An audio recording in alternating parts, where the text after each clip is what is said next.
आपको राजनीति में एक नए एआई मॉडल के बारे में बताएंगे और इस नए एआई मॉडल का मतलब है Arvind Kejriwal artificial intelligence model. जब डॉक्टर भीमराव अंबेडकर के अपमान पर संसद में बीजेपी और कांग्रेस के बीच धक्का मुक्की हो रही थी, जब कांग्रेस और बीजेपी आपस में लड़ने में व्यस्त थे, तब दिल्ली के पूर्व मुख्यमंत्री अरविंद केजरीवाल डॉक्टर अंबेडकर का डिजिटल आशीर्वाद ले रहे थे। आम आदमी पार्टी ने आर्टिफिशियल इंटेलिजेंस की मदद से अरविंद केजरीवाल का एक नया वीडियो बनाया है, जिसमें डॉक्टर अंबेडकर इंडिया गेट के सामने खड़े होकर बड़े प्यार से अरविंद केजरीवाल को अपना आशीर्वाद दे रहे हैं। और अब इस एआई वीडियो को दिखाकर आम आदमी पार्टी कह रही है कि इस लड़ाई में डॉक्टर अंबेडकर का आशीर्वाद सिर्फ और सिर्फ अरविंद केजरीवाल के साथ है। आप भी जरा देखिए।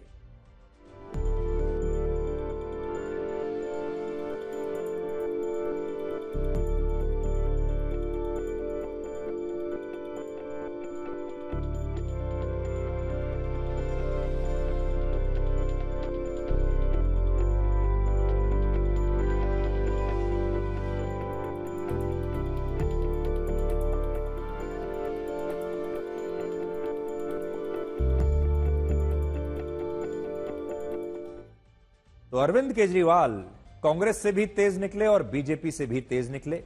ये दोनों पार्टियां आपस में लड़ती रह गईं और अरविंद केजरीवाल बीच में ही बाबा साहब अंबेडकर का आशीर्वाद ले गए। अरविंद केजरीवाल को शुरुआत से ही राजनीति में नए नए प्रयोगों के लिए जाना जाता है और इस बार भी उन्होंने एक नया प्रयोग किया है।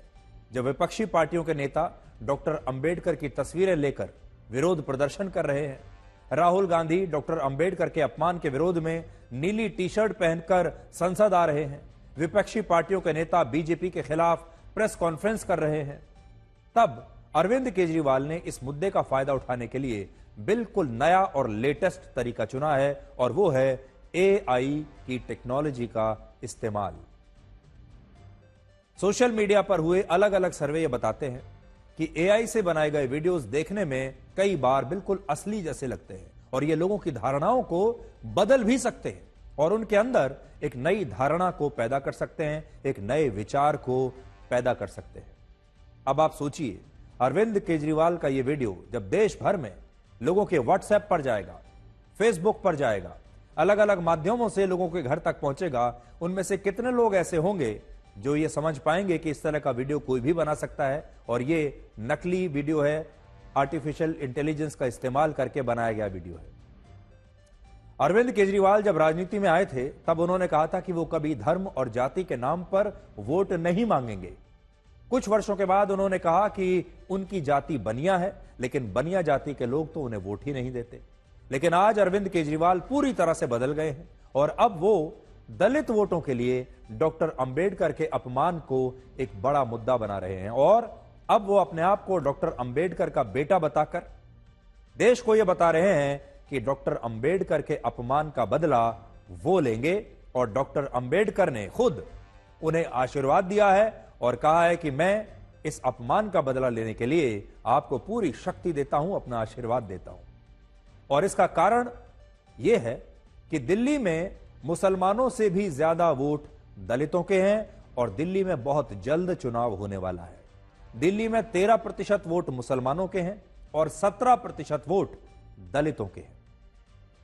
इनमें भी 17% वोटों के लिए अरविंद केजरीवाल के साथ डॉक्टर अंबेडकर का डिजिटल आशीर्वाद है और बाकी के 13% मुसलमानों के वोटों के लिए अरविंद केजरीवाल इस बार अखिलेश यादव को अपने साथ ले आए हैं।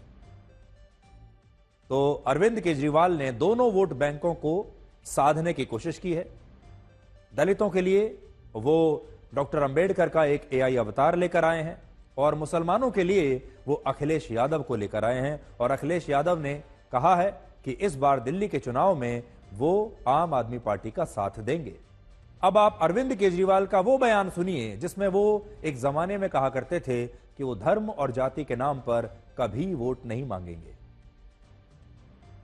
कई लोग ये कह रहे हैं कि इसमें तो जात पात की बात है, धर्म की बात है। तुम्हें तो कर रखा है ये सब। जाति के नाम पे सारे देश को तोड़ के रख दिया, धर्म के नाम पे सारे देश को तोड़ के रख दिया इन दिनों में तुम लोगों ने। कैसे जुड़ेगा सारा देश? यही हमारी राजनीति की सारे देश को जोड़ना है।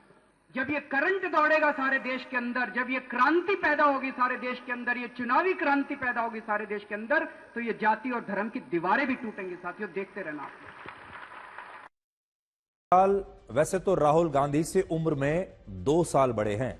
केजरीवाल 56 साल के हैं, राहुल गांधी 54 साल के हैं, और इसलिए राहुल गांधी चाहें तो वो अरविंद केजरीवाल से राजनीति के कुछ नए टिप्स आज ले सकते हैं। ये बात हम इसलिए कह रहे हैं क्योंकि राहुल गांधी आज फिर से एक नए विवाद में फंस गए। राहुल गांधी पर आरोप लगाया गया है कि जब संसद भवन के परिसर में बीजेपी और कांग्रेस के सांसद एक दूसरे के खिलाफ विरोध प्रदर्शन कर रहे थे, तब राहुल गांधी ने धक्का मुक्की की। बीजेपी ने आरोप लगाया है कि राहुल गांधी ने सबसे पहले बीजेपी के सांसद मुकेश राजपूत को धक्का दिया, और मुकेश राजपूत ने इस वजह से उन्होंने आगे उनके धक्के से 69 वर्ष के बीजेपी के सांसद प्रताप सारंगी को गंभीर चोटें आई, जिसके बाद दोनों सांसदों को अस्पताल में भर्ती कराना पड़ा। अब आप इस वीडियो को देखिए जिसमें धक्का मुक्की के बाद प्रताप सारंगी ये कह रहे हैं कि राहुल गांधी वहां पर गुंडागर्दी कर रहे थे, जबकि राहुल गांधी का कहना है कि धक्का मुक्की बीजेपी के सांसदों ने की थी और वो उन्हें संसद भवन में अंदर जाने से रोकने की कोशिश कर रहे थे।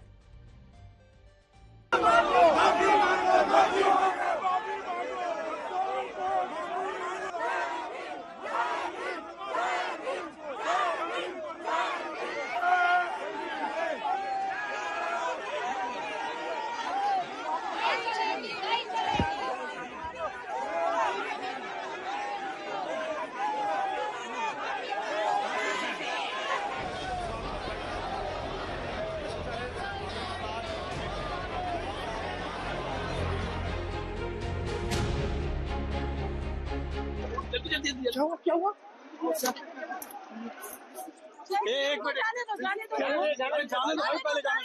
हुआ? क्या हुआ? चोट लग गई प्रताप सारंगी।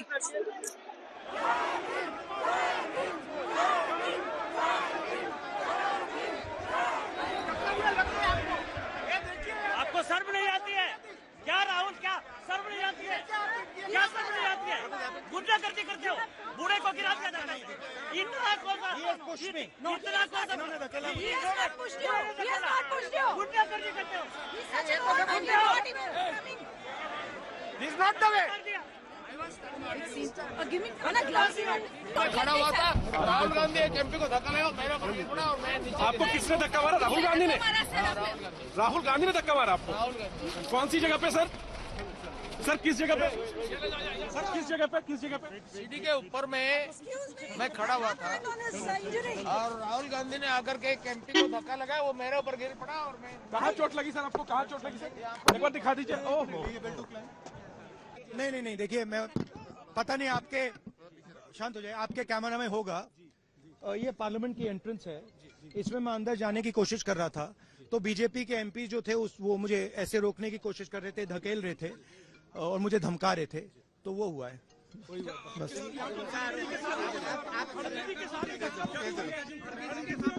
नहीं देखिए हाँ किया है मगर ठीक है कोई मतलब धक्का मुक्की से हमें कुछ होता नहीं है।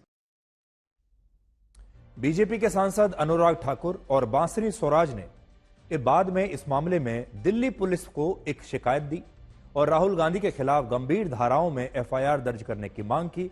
तो सोचिए, बीजेपी के सांसद उसके बाद थाने गए, संसद मार्ग पुलिस स्टेशन, और वहां जाकर उन्होंने ये शिकायत दर्ज करवाई। बीजेपी का कहना है कि राहुल गांधी पर हत्या की कोशिश, जानबूझकर किसी को चोट पहुंचाना, हमला करना, धमकी देना और दूसरों की सुरक्षा को खतरे में डालने की धाराओं में एफआईआर दर्ज होनी चाहिए। संसदीय कार्य मंत्री किरण रिजिजू ने राज्यसभा में कहा कि जिस तरह राहुल गांधी धक्का मुक्की कर रहे थे, धक्का मार रहे थे, अगर वैसा बीजेपी के सांसद करते तो फिर क्या होता। सभापति महोदय, जो श्रीमान राहुल गांधी ने जिस तरीके से 2 सांसदों को मारा है, हमारा सांसद बहुत आक्रोश है। हम लोग भी अगर उसी तरह हाथ उठाते तो क्या हालत होता सर। हमारे पास संख्या है, हम डरपोक नहीं है।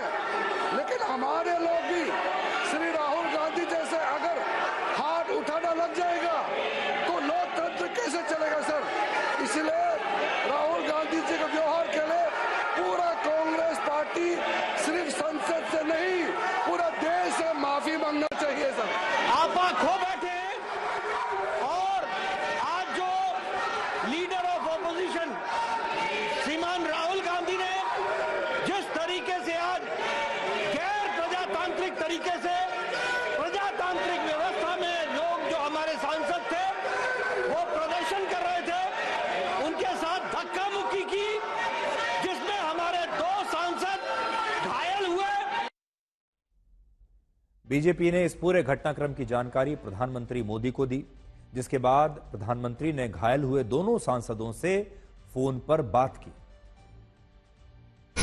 प्रणाम सर, मुकेश राज। सर ठीक है, अभी चक्कर से आ रहा है, घबराहट सी हो रही है। पूरी केयर करना, जल्दी बिल्कुल मत करना और सारे ट्रीटमेंट लेना। ठीक है सर, ठीक है सर, ठीक है सर, प्रणाम सर।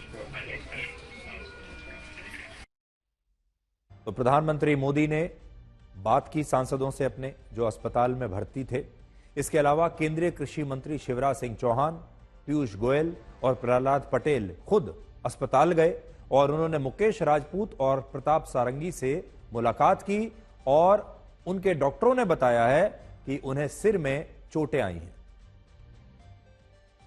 लेकिन जानबूझकर, सोच समझकर राहुल गांधी हमारे सांसदों के बीच में पहुंच गए और न केवल बीच में पहुंचे, उन्होंने ऐसा व्यवहार किया, कोई कल्पना कर सकता है? धक्का मुक्की, गुंडागर्दी। अब हमारे बुजुर्ग सांसद, गरीब सांसद, शिष्ट और शालीन सांसद प्रताप सारंगी जी गिर गए और गिरने के कारण उनके माथे पर गंभीर चोट लगी है। वो पहले आईसीयू में भर्ती रहे, उनका इलाज अभी जारी है। प्रताप सारंगी जी को तो स्कैल्प में आगे डीप कट लगा था, जिसमें काफ़ी ब्लीडिंग हो रही थी। जब उनको लेके आया गया तो उनको स्टिचेस लगाने पड़े। एंड मिस्टर मुकेश राजपूत को ई सिर में पीछे की तरफ चोट लगी थी, जिसकी वजह से वो बेहोश हो गए थे। अभी तो होश में है, बट काफ़ी ज़्यादा घबराहट है और सिर में चक्कर आ गए। दोनों का बीपी भी शूट अप कर दिया था। दोनों का हम लोग इन्वेस्टिगेट कर रहे हैं और स्टेबलाइज कर रहे हैं। दोनों आईसीयू में हैं। कांग्रेस इन आरोपों को पूरी तरह से खारिज कर रही है।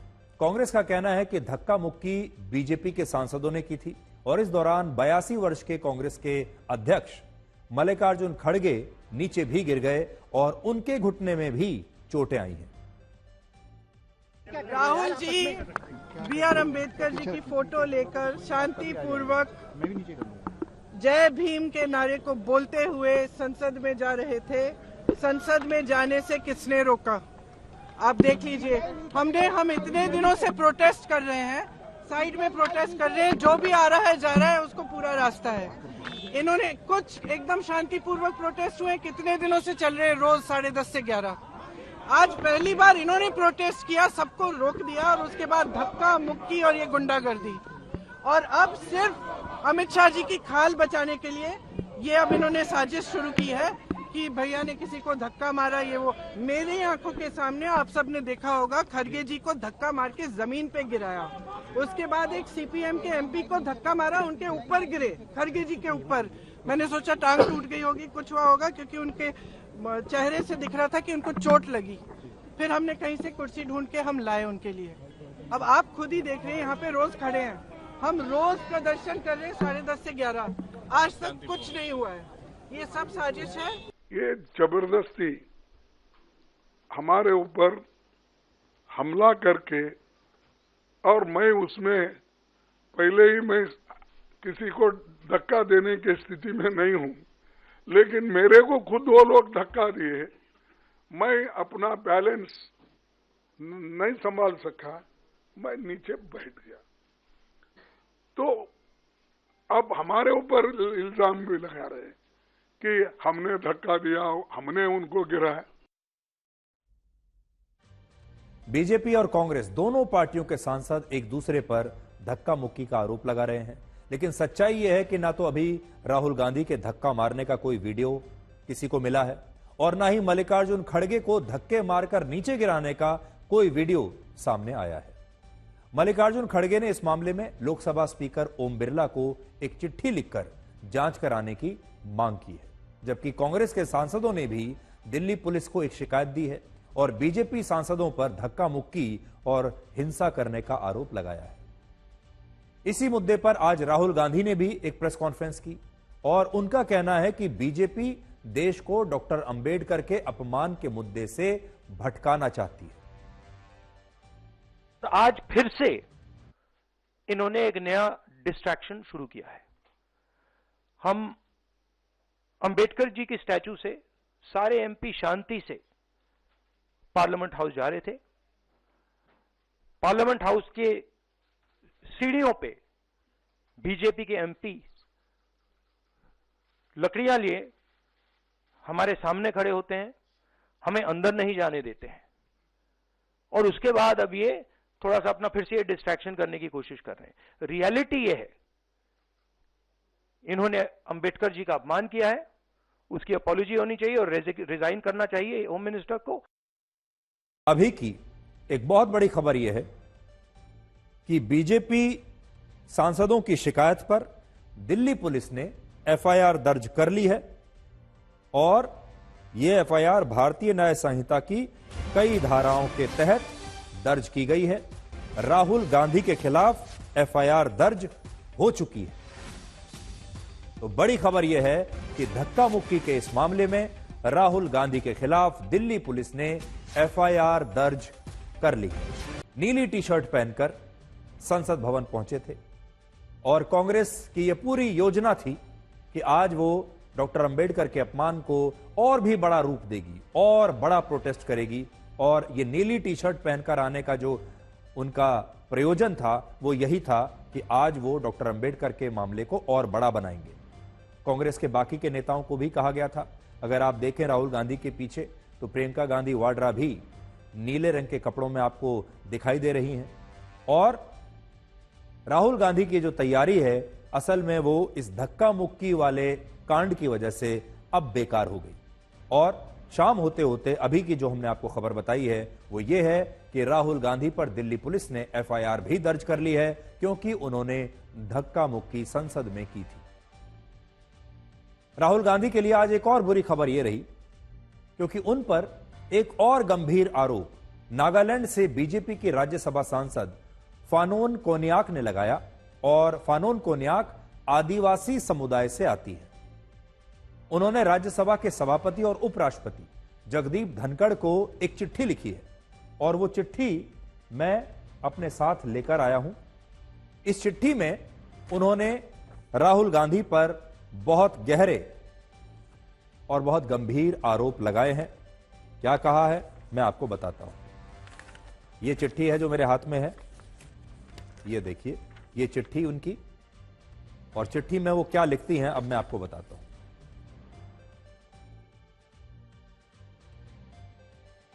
मैं सीढ़ियों के ठीक नीचे हाथ में प्लेकार्ड लेकर खड़ी थी। सुरक्षा कर्मियों ने दूसरे दलों के माननीय सांसदों के प्रवेश के लिए एक रास्ता बनाया हुआ था। अचानक विपक्ष के नेता श्री राहुल गांधी और अन्य पार्टी के सदस्य मेरे सामने आ गए, जबकि उनके लिए रास्ता अलग से बना हुआ था। उन्होंने ऊंची आवाज में मेरे साथ दुर्व्यवहार किया और वो मेरे इतने करीब थे कि एक महिला सदस्य होने के नाते मुझे बहुत असहज महसूस हुआ। मैं भारी मन से एक तरफ हट गई और अपने लोकतांत्रिक अधिकारों का हनन होने दिया, लेकिन मुझे लगा कि किसी भी सांसद को इस तरह का व्यवहार नहीं करना चाहिए। मैं नागालैंड के अनुसूचित जनजाति समुदाय से हूं और एक महिला सदस्य हूं। मेरे मान सम्मान और स्वाभिमान को विपक्ष के नेता श्री राहुल गांधी ने बहुत ठेस पहुंचाई है। इसलिए माननीय अध्यक्ष जी, मैं आपसे सुरक्षा की मांग करती हूं, ये उन्होंने लिखा है। और अंग्रेजी में मैं अगर आपको पढ़कर बताऊं तो अंग्रेजी में उन्होंने लिखा है राहुल गांधी के लिए, he misbehaved with me in a loud voice and his physical proximity to me was so close that I, being a lady member, felt extremely uncomfortable. यानी राहुल गांधी मेरे बहुत करीब आ गए, वो जोर से मेरे ऊपर चिल्लाए और वो मेरे इतने करीब आ गए कि एक महिला सांसद होने के नाते मैं बहुत अनकंफर्टेबल, असहज महसूस कर रही थी। उन्होंने क्या कहा अब वो सुनिए।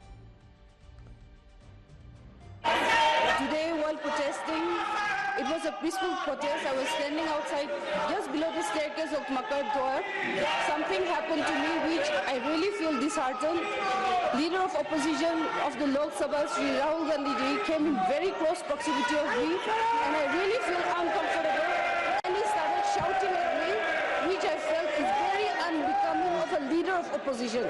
It is not that I cannot defend myself, but still then it would be very unbecoming. So I did not do that. But then what he did today, his action today was really bad, and I feel disheartened. And no lady member, let alone me, an ST lady member from Nagaland, should not be made to feel like this, sir. So therefore, I seek your protection on this matter, for which I've already served notice to you. तो संसद में आज बहुत कुछ हुआ, संसद में आज बहुत ड्रामा हुआ और संसद में ये एक दूसरे का जो विरोध है ये थाने तक पहुंच गया, ये अस्पताल तक पहुंच गया और ये गंभीर आरोप प्रत्यारोप तक पहुंच गया। और डॉक्टर अंबेडकर आज अगर ये सब कुछ देखते होंगे कि ये सब कुछ उनके अपमान के विषय में, उनके अपमान के मुद्दे पर हो रहा है, तो आज कितने दुखी होते होंगे। सोचिए, आज डॉक्टर अंबेडकर के अपमान के मुद्दे पर संसद में जो कुछ भी हुआ, क्या ये उनका अपमान नहीं है? क्या ये संविधान का अपमान नहीं है? ये कितनी बड़ी विडंबना है कि जब डॉक्टर अंबेडकर ने पंडित नेहरू की अंतरिम सरकार से अपमानित होकर इस्तीफा दिया और पंडित नेहरू ने भी ये कहा कि उनके इस्तीफे से उनकी सरकार पर कोई फर्क नहीं पड़ेगा, तब क्या डॉक्टर अंबेडकर का अपमान नहीं हुआ था? जब कांग्रेस पार्टी और पंडित नेहरू ने दो बार डॉक्टर अंबेडकर को लोकसभा चुनावों में हरवाया, तब क्या उनका अपमान नहीं हुआ था? जब उन्हें चुनाव हराने वाले नारायण काजरोलकर को इंदिरा गांधी की सरकार ने पद्म भूषण से सम्मानित किया, तब क्या डॉक्टर अंबेडकर का अपमान नहीं हुआ? मृत्यु के 34 वर्षों तक पुरानी संसद के सेंट्रल हॉल में डॉक्टर अंबेडकर की एक तस्वीर तक नहीं लगी, तब भी किसी को डॉक्टर अंबेडकर के अपमान की याद नहीं आई। और जब डॉक्टर अंबेडकर को बार बार कांग्रेस की सरकारों में भारत रत्न के पुरस्कार से वंचित रखा गया, तब भी किसी को उनके अपमान की चिंता नहीं हुई। लेकिन आज गृह मंत्री अमित शाह के सिर्फ 10-12 सेकंड के एक आधे अधूरे वीडियो के आधार पर विपक्षी पार्टियों की नेताओं को डॉक्टर अंबेडकर के अपमान की इतनी चिंता हो रही है। आज अंबेडकर के नाम पर यह सारी राजनीति असल में दलितों के 18 से 20 करोड़ वोटों के लिए हो रही है। दलितों की जो वोटर्स की संख्या है वो टोटल 18% है और इनकी अगर संख्या देखेंगे तो 18 से 20 करोड़ के आसपास होगी। और इसी के लिए राहुल गांधी आज नीले रंग की टी शर्ट पहनकर विरोध प्रदर्शन करने के लिए संसद में आए थे। जब 1990 में मंडल और कमंडल की राजनीति अपने चरम पर थी, तब हमारे देश में रंग भी बट गए थे। आज आप ये सोचते होंगे कि राहुल गांधी ये नीले रंग की टी शर्ट क्यों पहनकर आए और आखिर डॉक्टर अंबेडकर के साथ नीला रंग क्यों जोड़ा हुआ है। तो हमारे देश की राजनीति रंगों में कैसे बट चुकी है, जरा आज ये भी समझ लीजिए। उस समय हरा रंग मुसलमानों का था, भगवा रंग हिंदुओं का था और हिंदुओं में भी नीला रंग दलितों का प्रतीक बन गया था। ये मैं आपको वर्ष 1990 की बात बता रहा हूं। ये रंगों का जो बंटवारा है ये उस समय के आसपास शुरू हुआ था। और 1990 में आपको क्यों कह रहा हूं, क्योंकि तब वीपी सिंह की सरकार थी। उन्होंने मंडल कमीशन की रिपोर्ट को फिर से जिंदा किया, उन्होंने ओबीसी की राजनीति शुरू की, पिछड़ों की राजनीति शुरू की और 1984 में काशीराम ने पहली बार दलितों की एक पार्टी बनाई जिसका नाम था बीएसपी। 1984 में काशीराम ने असल में डॉक्टर अंबेडकर को भगवान की तरह पूजना शुरू किया और देश भर के दलितों को उन्होंने इकट्ठा किया डॉक्टर अंबेडकर के नाम पर। और डॉक्टर अंबेडकर का जो नाम है 1984 में बीएसपी के गठन के बाद देश के कोने कोने तक पहुंच गया। दलित चिंतकों का यह मानना था कि डॉक्टर अंबेडकर को सभी रंगों में नीला रंग सबसे ज्यादा प्रिय था और यही कारण है कि उन्होंने जब अपनी पार्टी बनाई तब उसके ध्वज का रंग भी उन्होंने नीला रखा, जब उन्होंने अपनी पार्टी बनाई थी। इसके बाद 1984 में जब काशीराम ने डॉक्टर अंबेडकर की विचारधारा पर बहुजन समाज पार्टी यानी बीएसपी का गठन किया, तब उन्होंने भी इस पार्टी के ध्वज का रंग नीला रखा और यही ये नीला रंग दलितों की राजनीति का एक प्रतीक बन गया हमेशा के लिए। और हमारे देश में इसके बाद डॉक्टर अंबेडकर की जितनी भी प्रतिमाएं बनाई गई, इनमें ज्यादातर प्रतिमाओं में डॉक्टर अंबेडकर को एक नीले रंग के कोट में ही दिखाया गया और इस तरह नीला रंग दलितों की पहचान बनता चला गया। और अगर आप आज कहीं भी किसी झंडे पर नीला रंग देखेंगे तो आपको ये समझ में आ जाएगा कि ये झंडा दलितों का प्रतीक है और दलितों का प्रतिनिधित्व करता है। और अब राहुल गांधी इन्हीं दलितों को साधने के लिए आज उसी नीले रंग की टी शर्ट पहनकर बीजेपी के खिलाफ विरोध प्रदर्शन करने के लिए पहुंचे थे। लेकिन क्या आपको पता है कि डॉक्टर अंबेडकर दलितों के प्रति कांग्रेस और पंडित नेहरू की नीतियों के बारे में क्या सोचते थे? आज हमने इस पर और काफी रिसर्च की और आपको डॉक्टर अंबेडकर का यह नजरिया आज बहुत ध्यान से सुनना चाहिए। आज मैं अपने साथ एक पुस्तक लेकर आया हूं जिसका नाम है what Congress and MK Gandhi have done to the untouchables. ये वो पुस्तक है जो मेरे हाथ में है। यह पुस्तक आज मैं आपके लिए लेकर आया हूं और इसी पुस्तक को आज मैं आपके लिए कोट करूंगा। आप चाहें तो इस पुस्तक को खरीद सकते हैं, इस पुस्तक को पढ़ सकते हैं।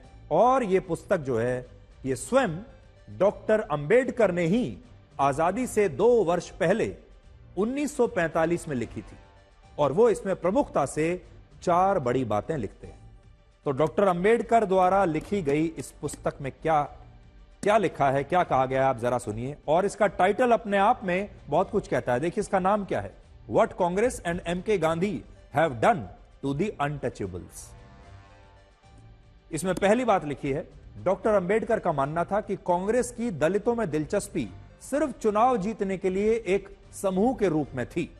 कांग्रेस को दलितों की वास्तविक प्रगति या सशक्तिकरण से कोई लेना देना नहीं था। और देखिए यह बात उन्होंने 1945 में लिख दी थी इस किताब में।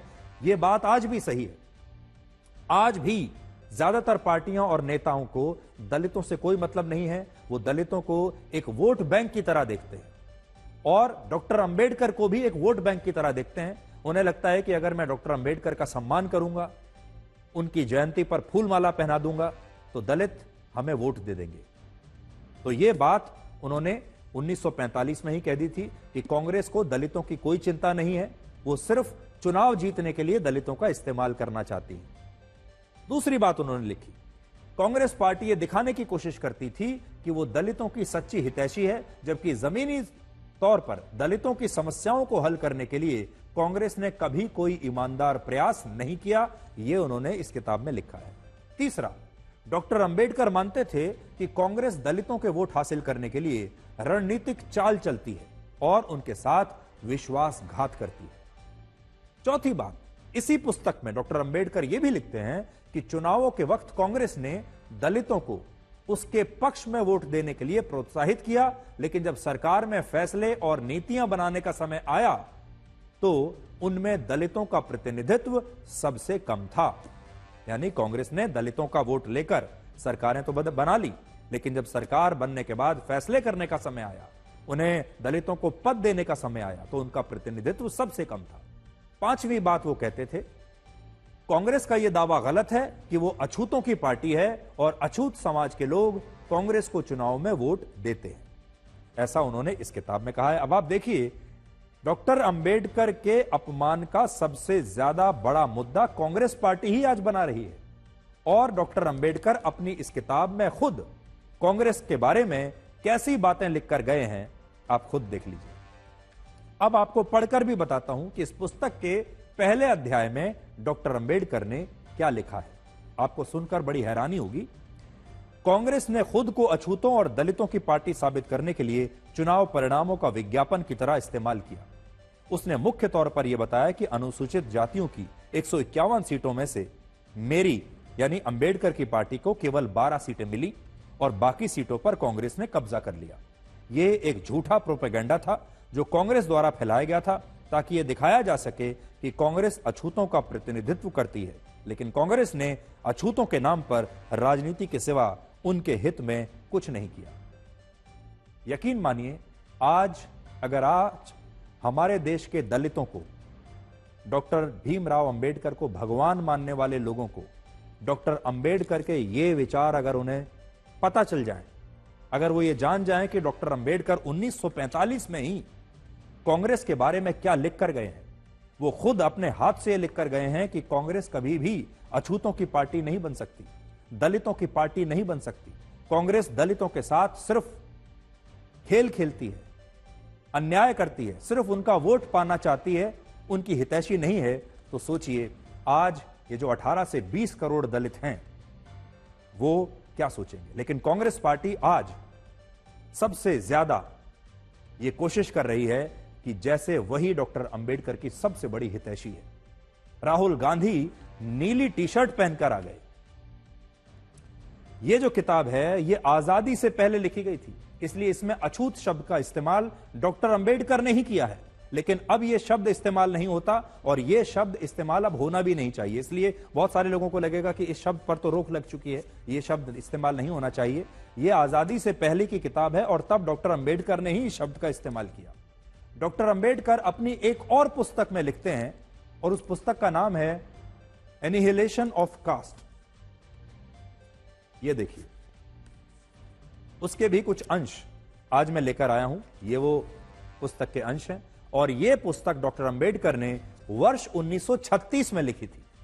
जो पहली मैंने किताब दिखाई ये 1945 में लिखी थी, ये जो अब मैं पढ़कर आपको बता रहा हूं ये 1936 में उन्होंने लिखा। इसमें उन्होंने लिखा है कि वर्ष 1930 में जब प्रांतीय चुनाव हो रहे थे और महात्मा गांधी नमक सत्याग्रह का आंदोलन कर रहे थे, तब कांग्रेस ने प्रांतीय चुनावों के बहिष्कार का ऐलान किया था और कांग्रेस यह भी चाहती थी कि इन चुनावों में वो हिंदू भी हिस्सा न लें जिन्होंने इस बहिष्कार का समर्थन नहीं किया था। इसे सुनिश्चित करने के लिए कांग्रेस ने कुछ दलितों को मॉक कैंडिडेट के रूप में चुनाव लड़वाया, जिस पर डॉक्टर अंबेडकर ने अपनी इसी पुस्तक में लिखा कि यह कांग्रेस की एक रणनीति थी जिसमें वो ये दिखाना चाहती थी कि कुछ दलितों को छोड़कर कोई प्रतिष्ठित हिंदू इन चुनावों में हिस्सा नहीं लेगा, जो भाग लेंगे वो इन जैसे वंचित हिंदू ही होंगे। और डॉक्टर अंबेडकर ने इसे दलितों का सबसे बड़ा अपमान तब बताया था। मैं आपको पढ़कर भी सुना सकता हूं कि तब उन्होंने क्या लिखा था प्रांतीय चुनावों में कांग्रेस की रणनीति के बारे में। 1930 के प्रांतीय विधान मंडलों के चुनाव उस समय हुए जब नमक सत्याग्रह चल रहा था। कांग्रेस ने इन चुनावों का बहिष्कार किया। उसने सम्मानीय हिंदुओं जिन्होंने इस बहिष्कार का समर्थन नहीं किया था और स्वतंत्र उम्मीदवारों के रूप में खड़े हुए थे, उन्हें शर्मिंदा करने के लिए कांग्रेस ने नकली उम्मीदवारों को मैदान में उतारा जो अछूत थे। 2 मोची, 1 नाई, 1 दूध वाला और 1 दूध देने वाला इसमें शामिल था। मुझे लगता है कि यह कांग्रेस की एक रणनीति थी। कांग्रेस ने विभिन्न प्रांतों में यह कहते हुए तख्तियां लेकर जुलूस निकालने शुरू किए कि विधान मंडलों में कौन जाएगा, केवल नाई, मोची, कुम्हार और सफाई करने वाले जाएंगे। और ऐसा कहकर कांग्रेस ने उन हिंदुओं को चुनाव लड़ने से रोकने का प्रयास किया जो उसके बहिष्कार के साथ नहीं थे और जो उसके लिए प्रतिष्ठित थे। यह कांग्रेस की रणनीति को उन्होंने 1936 में एक्सपोज किया था। हमारे देश की संसद संविधान की रक्षा और संचालन करने का सबसे बड़ा स्थान माना जाता है, सबसे बड़ा स्तंभ माना जाता है। और यहां अब तक राष्ट्रीय मुद्दों पर बहस होती आई है, अलग अलग पक्षों में मतभेद भी हुए हैं, आरोप प्रत्यारोप हुए हैं, वॉकआउट हुए हैं, लेकिन अब संसद में धक्का मुक्की भी होने लगी है। और आज ये जो धक्का मुक्की है अब ये थानों तक पहुंच गई है, एफआईआर लिखवाई जा रही है और नेताओं के ये मतभेद अब संसद से बाहर निकलकर थानों तक पहुंच गए हैं, अस्पतालों तक पहुंच गए हैं। सोचिए आज हमारी स्थिति क्या हो चुकी है। आज कांग्रेस और बीजेपी थानों में जाकर एक दूसरे के खिलाफ शिकायत दर्ज करवा रहे हैं कि इन्होंने हमें धक्का दिया, इन्होंने हमें धक्का दिया, हमें मारा, इन्होंने हमें मारा। और अब सांसद अस्पतालों में दाखिल हो रहे हैं क्योंकि इस मारपीट में वो घायल हो गए। यह स्थिति हमारी संसद की इस समय हो गई है, जिससे ज्यादा दुर्भाग्यपूर्ण बात और क्या हो सकती है। और अब थोड़ी देर पहले तो राहुल गांधी पर संसद में धक्का मुक्की करने के आरोप में एफआईआर भी दर्ज हो गई है। अब मैं आपको बताता हूं कि असल में डॉक्टर BR अंबेडकर ने 1953 में ही यह भांप लिया था कि 2024 में क्या होने वाला है, आगे चलकर इस देश की क्या हालत होगी, आगे चलकर इस देश के लोकतंत्र की क्या हालत होगी, ये वो पहले ही समझ गए थे। ध्यान से आप सुनिएगा। वर्ष 1953 में डॉक्टर BR अंबेडकर ने BBC को एक इंटरव्यू दिया था और इस इंटरव्यू में उन्होंने 5 बहुत महत्वपूर्ण बातें कही थी। जो बातें आज पूरे देश को बहुत ध्यान से सुननी चाहिए कि 1953 के इंटरव्यू में B.R. अंबेडकर ने भारत के लोकतंत्र के बारे में, जनतंत्र के बारे में क्या कहा था। उन्होंने कहा था कि जनतंत्र भारत में काम नहीं करेगा क्योंकि यहां की सामाजिक व्यवस्था संसदीय लोकतंत्र के प्रारूप से मेल नहीं खाती और भारत की व्यवस्था असमानता पर आधारित है।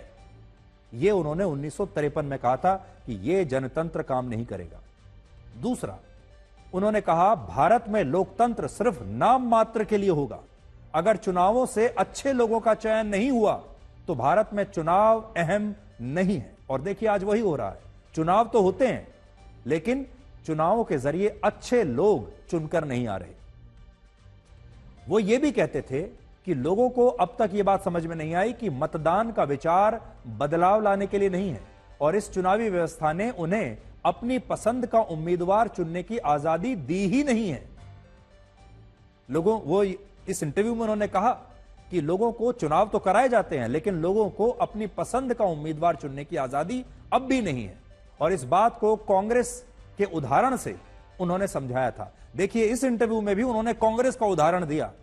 यह अलग बात है कि उस समय कांग्रेस ही सबसे बड़ी पार्टी थी या कह लीजिए कि उस समय कांग्रेस ही इकलौती पार्टी थी, तो वो उदाहरण देते भी तो किसका।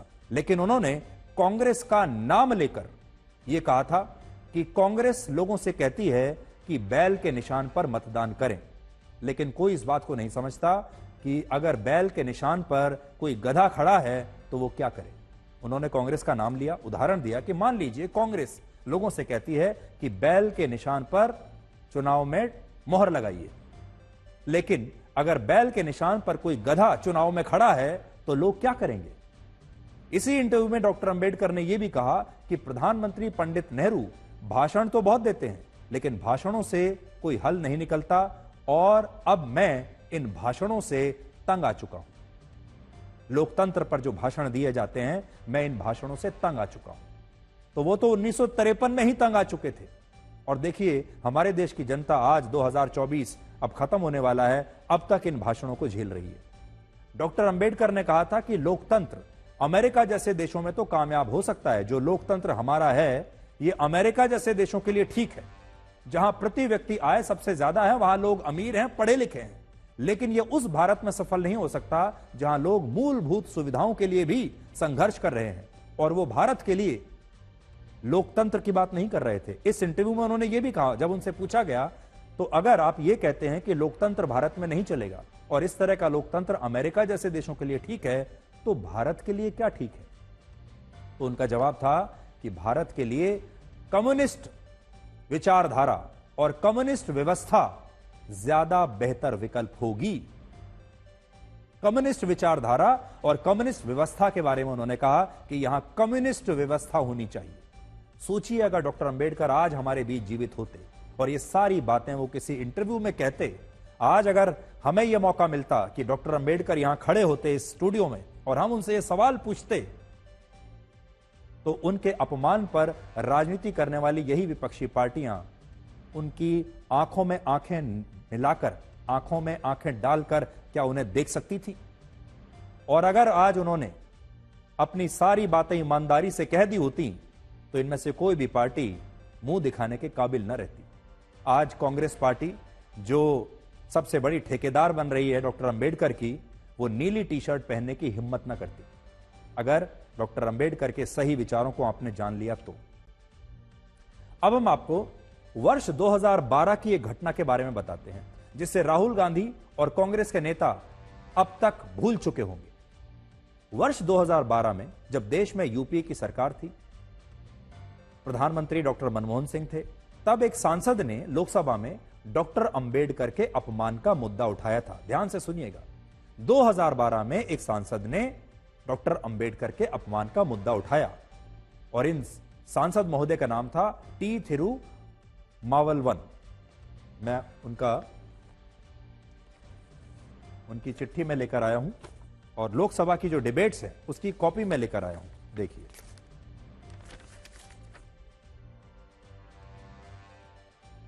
सांसद का नाम था थिरुमावलन। तो थिरुमावलन ने यह मुद्दा उठाया और थिरुमावलन का कहना था कि एनसीईआरटी की 11वीं कक्षा के पहले अध्याय के पेज नंबर 18 पर एक कार्टून छापा गया है जिसमें डॉक्टर अंबेडकर का अपमान किया गया है। यह वो कार्टून है, बड़ी स्क्रीन पर मैं आपको दिखाता हूं। यह कार्टून को जरा ध्यान से देखिए। यह स्कूलों में पढ़ाई जाने वाली, स्कूलों में बच्चों को पढ़ाई जाने वाली टेक्स्ट बुक में यह कार्टून छापा गया था। एनसीईआरटी की 11वीं कक्षा की टेक्स्ट बुक में यह कार्टून छापा गया था। तो सोचिए, इस कार्टून को देश में स्कूलों में 11वीं कक्षा में पढ़ने वाले बच्चे देख रहे थे, पढ़ रहे थे।